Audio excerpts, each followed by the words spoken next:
6. Beans Bear. It would be too bad if old Bruno couldn't have a chapter, considering how much Roy thought of him and how bad he felt when Bruno was, well, as we might say, murdered. As far back as anyone can remember, Bruno was there, fat, fractious, and full grown.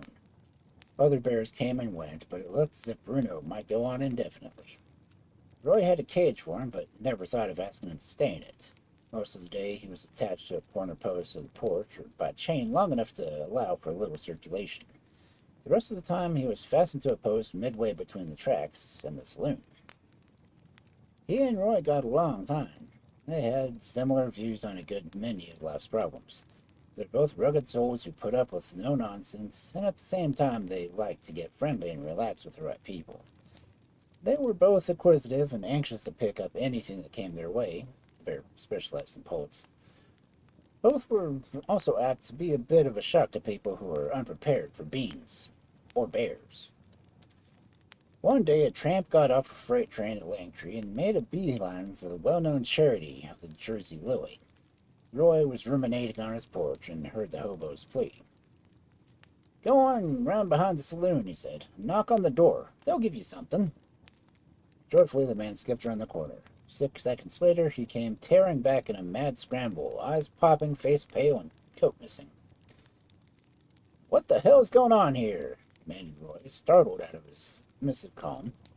"There's a bear around there," gibbered the frightened tramp.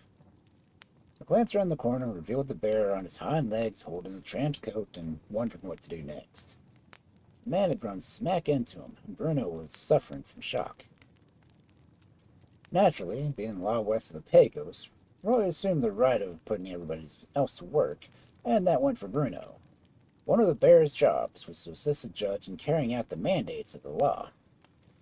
It was 1892 when that Mexican woman came to Roy for help, although the Mexicans regarded him with awe, when her husband went on a high-speed, non-stop spree. Roy was sitting on the gallery with his son, Sam, his constable Phil Forrest, and his friend M.W. Tracy, who tells his tale. The woman recited her sorrows with drama and pathos, and Roy was much moved. "Phil," he says, "will you find this woman's man down near Pedro's shack dead drunk? Bring him in here and look out for his knives. Sam, get that chain and lock him in the bad room." It was a little while Phil returned with a husband who was about as drunk and disorderly as a man could be. He could hardly hiccup an answer to the questions which were put to him. Finally Roy had him taken out and hitched by a chain to the post in front of the saloon. Then the bear was led over and padlocked to the same post, his chain being a little shorter than the one attached to the man. Still too drunk to care about anything, the Mexican watched indifferently as the bear ambled by, drew a paw back, and slapped him into a somersault. Surprise and terror dawned on the man's face as he rolled into the end of his chain and get up out of the bear's reach. In the next half hour he sweated a week's supply of alcohol out of himself, playing hide and seek with old Bruno, who was having a happy time. When he was completely sobered up and ready to be brought before the seat of justice, Judge Bean handed down a decision. The woman was to have the family burial and household effects. The man was to have 15 minutes to get out of town. Roy told Tracy that the bear and stake method was frequently used for sobering up drunks. That was one of Bruno's minor jobs, however. His real purpose in life was to help Roy Bean sell booze. Somehow or other he learned to like beer, and became a conscientious drinker as his master. All he asked was that somebody should loosen up the cork for him. He knew how to do everything else. He would catch a bottle that was thrown to him and get the cork out with his teeth and sit contentedly down and tip her up.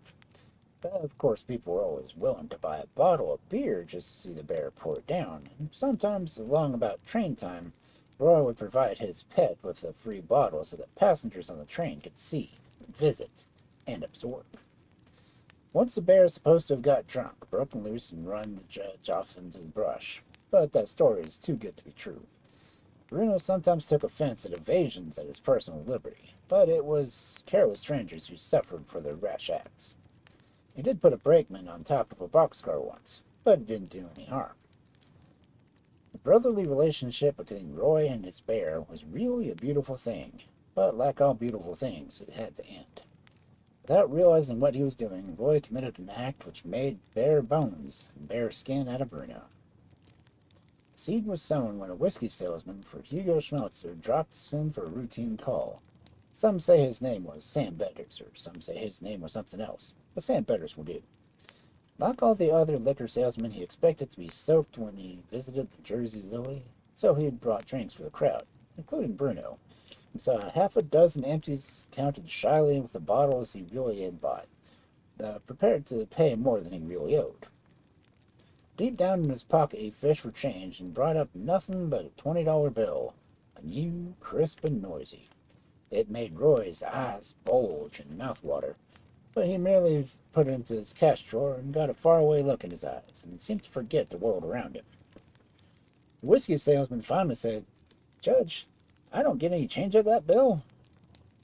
"The only change you've got coming around here is a change of heart," said the judge, "and by God, you need it." About the time the train whistled and the drummer went out and run, pausing only to shake his fist at the bear who was still consuming the free bottle of suds. A week later, he got his chance for revenge. Dave McCormick, who still lives in San Antonio, happened on Roy being in the barroom of a Mergier hotel. They coasted over to the bar and bent an elbow. About that time, the whiskey salesman came in and joined the party. They all bent elbows together. "Where you been?" inquired Roy. "El Paso," said the drummer. "Did you stop in my town?" "Sure did." "Everything all right there?" "Fine." They bent elbows again. "Oh, I forgot to tell you," said the salesman. "Bruno's dead." "The hell you say?" Roy was deeply shocked. "You remember that you told me that I could have a hide, and is your word as good as that?" "Ah, God, you never heard Roy Bean not making his word good, did you?" "Well, will you sign a telegram to Sam and tell him to ship the hide to me?" "Yes, by God," boomed Roy. So a telegram was written out to the bar, Menger Hotel, to this effect: Sam Bean, Langtree, Texas. Skin Bruno and ship his hide to Sam Betters in San Antonio. Roy Bean. When the telegram arrived, Sam was much puzzled. He knew no reason for sacrificing one of the family in this way, but he was the obedient son, put 2 charges of buckshot between the bear's ribs, and did as he was told. Next day, Roy came home, and the first thing he said was, "What did Bruno die of?" "Of buckshot," replied Sam. "Naturally." "You mean you killed him?" asked Roy, stunned. "Sure." "Why in the hell did you do that?" "Couldn't skin him alive, could I?" That was the only time Roy's friends ever saw him mad enough to kill anybody. Fortunately, he didn't see the whiskey drummer again until he had cooled off, so there was no bloodshed. In 1896, when the big fight was run off at Langtree, the bear was only memory.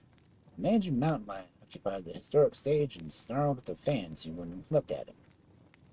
Bears came and went around the Jersey Lily after that. None of them could get a grip on Roy's affections. There were a couple of cubs with no personality or gumption. There was one full-grown specimen who looked right, but soon showed signs of a nasty disposition. He clawed his chain, frightened children, and once broke the neck of a burro with a single blow of his paw. Everybody wondered what would happen if he ever got loose, and he very kindly satisfied this curiosity one day by breaking his chain and taking after his owner. The judge ducked, dodged, and yelled at Mr. Trent, and seized his gun and solved the problem with gunshot. After that, Roy gave up trying to fill the vacant cage. Bruno had no successor.